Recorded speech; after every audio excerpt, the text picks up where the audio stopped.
Without social media, I would never have met my best friend.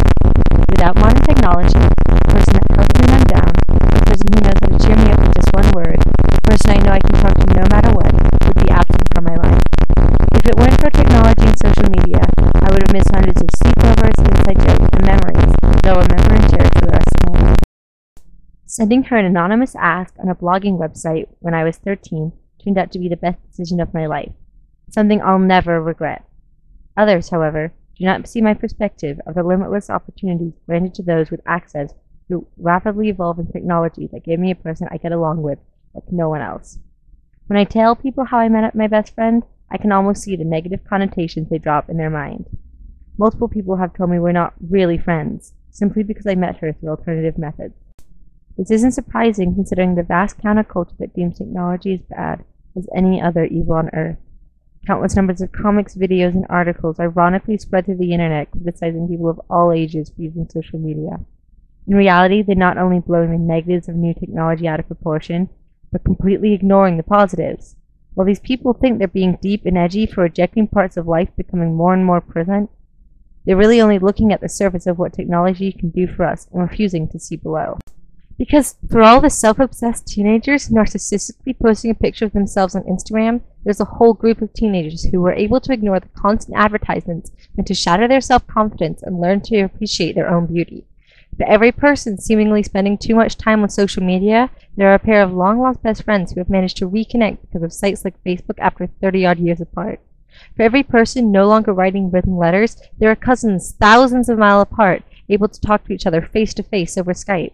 For every person using their phone in public instead of talking to, quite literally, random strangers, there was someone who felt incredibly unsafe in an area of town they'd never been before who was able to call their family member for safety.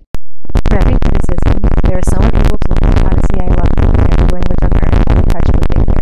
There is someone able to call a hotline when it happens to tell parents who don't understand why they need you.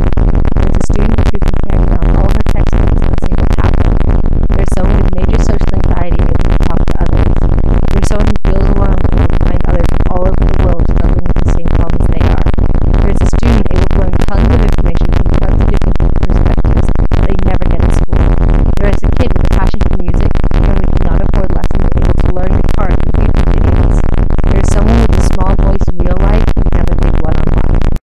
This is not to say we should start using our phones at the dinner table or ignore each other's company. And I'm not saying that every way people use technology is like those examples. I know full well from my own experiences that people do use the internet to watch 5 hours of cat videos. But we should celebrate all the new ways technology allows us to experience the world we live in.